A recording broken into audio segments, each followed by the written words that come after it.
Hello friends, welcome to my YouTube channel school of knowledge. आज मैं आपके लिए पदार्थ विज्ञान विषय की पाठ्य योजना लेकर आई हूं, जिसका प्रकरण है दाब। आइए देखते हैं कि दाब के लिए पाठ्य योजना कैसे बनाएंगे। इसके लिए सबसे पहले सबसे ऊपर में लिखते हैं पाठ्य योजना संख्या, फिर लिखेंगे छात्र अध्यापक या छात्र अध्यापिका का नाम, उसके बाद लिखते हैं विद्यालय का नाम जहाँ से हम शिक्षण कार्य कर रहे हैं। वो लिखने के बाद आता है नंबर। एक टेबल बनाते हैं जिसमें हम इन 6 बिंदुओं को लिखते हैं। वो 6 बिंदु हैं दिनांक, कक्षा, विषय, उप विषय, चक्र और अवधि। ठीक है, तो दिनांक वो दिनांक होगा जिस दिन आप शिक्षण कार्य करेंगे। कक्षा जिस क्लास के लिए बना है। विषय विज्ञान है। उप विषय आपका भौतिक विज्ञान भी लिख सकते हैं, पदार्थ विज्ञान भी लिख सकते हैं, आपकी जो इच्छा हो लिख सकते हैं। और अवधि हो गई 40 मिनट। फिर हमारा आता है नंबर प्रकरण का, तो प्रकरण है दाब।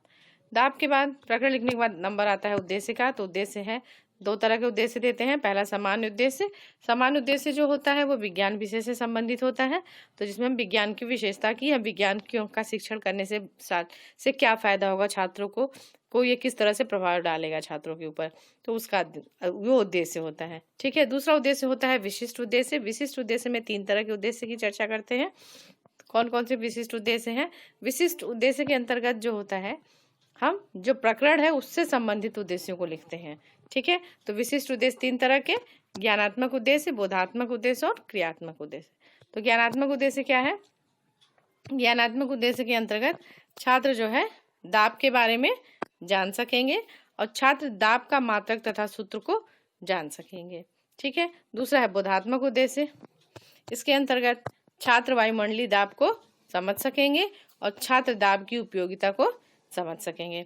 और तीसरा उद्देश्य होता है क्रियात्मक उद्देश्य। इसके अंतर्गत हम लिखते हैं कि छात्र दैनिक जीवन में दाब के प्रभाव का प्रयोग कर सकेंगे और छात्र दाब की व्याख्या कर सकेंगे।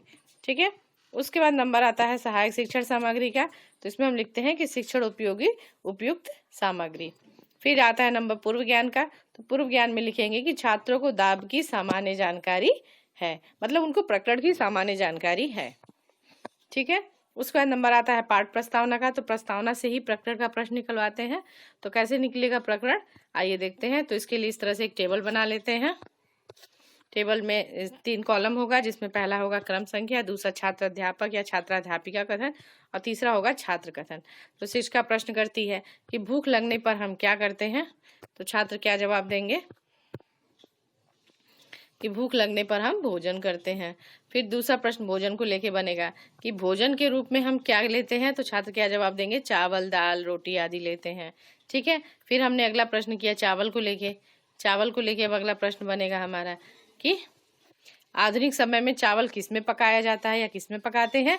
तो छात्र क्या जवाब दे दिए, कुकर में पकाते हैं। फिर अब अगला प्रश्न हमारा बनता है कि कुकर को लेके हम बनाएंगे कि कुकर में चावल जल्दी क्यों पक जाते हैं। तो छात्र क्या जवाब देंगे कि कुकर के अंदर क्या होता है, दाब बनता है, तो उस दाब के कारण जो है कुकर में खाना जो है जल्दी पक जाता है या चावल जल्दी पक जाते हैं। फिर हम शिक्षिका अगला प्रश्न पूछती है कि दाब से आप क्या समझते हैं। दाब उठाए यहाँ से, पूछती है दाब से आप क्या समझते हैं।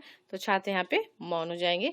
ये प्रश्न उनके लिए समस्यात्मक हो जाएगा। जैसे समस्यात्मक हुआ तो हमारा प्रकरण तैयार हो जाएगा। फिर हम उसके अंतर्गत उद्देश्य कथन करेंगे कि छात्रों आज हम लोग विज्ञान विषय के अंतर्गत दाब का विस्तृत अध्ययन करेंगे। ठीक है, उसके बाद नंबर आता है पाठ प्रस्तुतिकरण का। पाठ प्रस्तुतिकरण के लिए 5 कॉलम ऐसे बनाते हैं, जिसमें पहला क्रम संख्या, दूसरा शिक्षण बिंदु, तीसरा छात्राध्यापक या छात्राध्यापिका का कथन, चौथा छात्र कथन और 5वां होता है शिक्षण कार्य। नहीं, ये श्यामपट्ट सारांश है। ठीक है, श्यामपट्ट कार्य, यहाँ पे हम लिखेंगे श्यामपट्ट कार्य।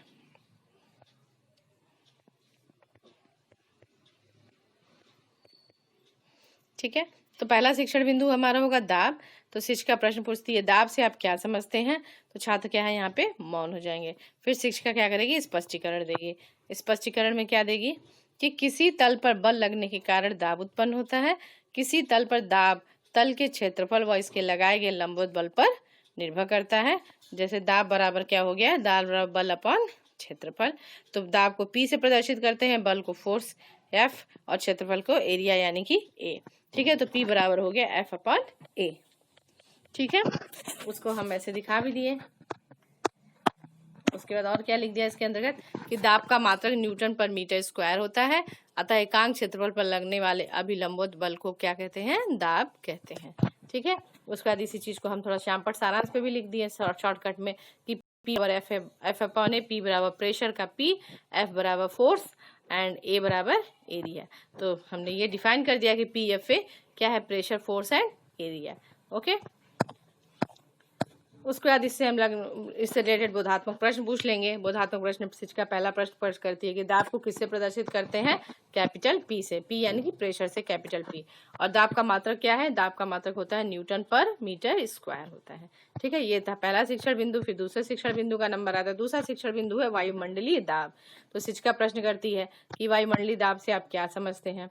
छात्र क्या है, यहाँ पे मौन हो जाएंगे। जब छात्र मौन हो जाएंगे तो शिक्षिका प्रश्न स्पष्टीकरण देगी कि पृथ्वी के चारों तरफ वायु है, पृथ्वी के चारों ओर वायु का यह आवरण वायुमंडल कहलाता है। वायुमंडल लगभग 100 किलोमीटर की ऊंचाई तक फैला है, अतः वायुमंडल के कारण पृथ्वी की सतह पर जो दाब लगता है उसे वायुमंडलीय दाब कहते हैं। इसे संक्षेप में वायु दाब कहते हैं। दाब के मापन के लिए हम बैरोमीटर का प्रयोग करते हैं। ठीक है, तो दाब के बारे में बता दें कि चारों ओर का वायु जो वातावरण है हमारा वायुमंडल का भाग, उसे हम वायुमंडलीय दाब कहते हैं। तो वायुमंडल, तो यहाँ हमने श्यामपट्ट पे भी लिख के दिखा देंगे कि वायुमंडल लगभग 100 किलोमीटर तक फैला है। ठीक है, और यही जो इस वायुमंडल का जो दबाव पड़ता है पृथ्वी पर उसे हम वायुमंडलीय दाब कहते हैं। ठीक है, और हमने यहाँ पे क्या किया, इससे रिलेटेड जो है बोधात्मक प्रश्न पूछ लेंगे कि वायुमंडल कितनी ऊंचाई तक फैला है, तो छात्र क्या जवाब देंगे, लगभग 100 किलोमीटर तक।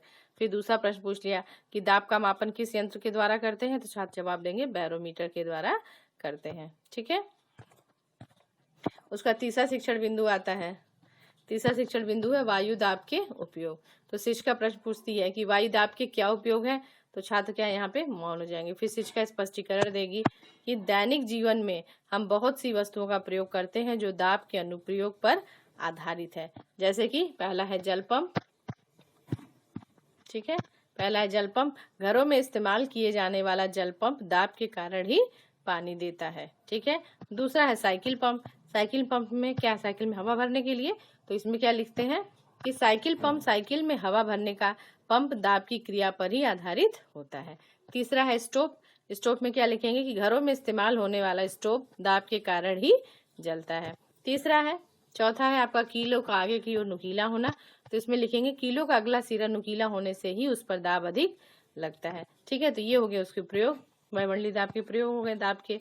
ठीक है, उसको हमने साथ ही साथ इधर श्यामपट्ट पे भी लिख के दिखा दिया कि वायुमंडलीय दाब का उपयोग कहाँ कहाँ है। तो जल पंप में हो गया, साइकिल व फुटबॉल पंप में, स्टोव में, और कील व छुरी के आगे का नुकीला हिस्सा जो हो गया, ये सब जो है वायुमंडलीय दाब को के कारण ही इस तरह से बनाया गया ताकि उसका वायुमंडल दाब ज्यादा पड़े और दाब की वजह से वो ज्यादा इफेक्टिवली काम करे। ठीक है,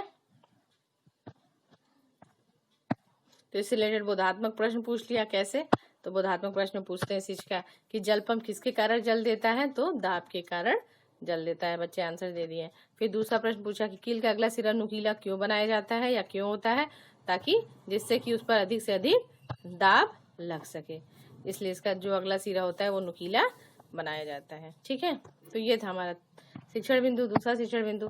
तीसरा शिक्षण बिंदु था, ठीक है, शिक्षण बिंदु हमने पढ़ लिया। उसके बाद नंबर आता है आपका पुनरावृत्ति प्रश्न का।